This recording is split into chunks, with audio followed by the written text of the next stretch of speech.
एक और कप दो।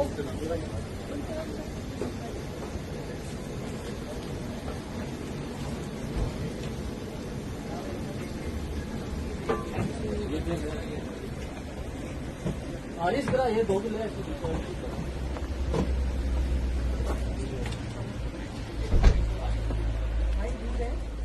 दूध ठंडा है हमारे पास। खुला दूध गरम है, नहीं ठंडा है। ये कौन सा दूध है? ये भैंस का मिक्स गाय का। तो फिर इसको कैसे गर्म करेंगे? बस 1 मिनट इसमें डालो।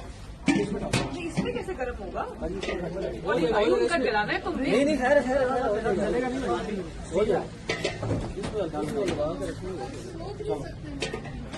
कोई बात नहीं, कोई बात नहीं। कहाँ से आई है? इसमें ये चाय डालो, कश्मीर से? वो अलग डालो। फिर तो आप हाँ उधर रखने में डालो, ये इधर डालो। ना लेना यार, वो साथ इसमें डालो। शुगर का भाई इसमें शाशी है।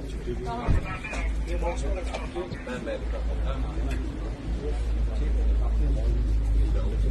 चलिए, दूसरी मेरी बात। ये भाई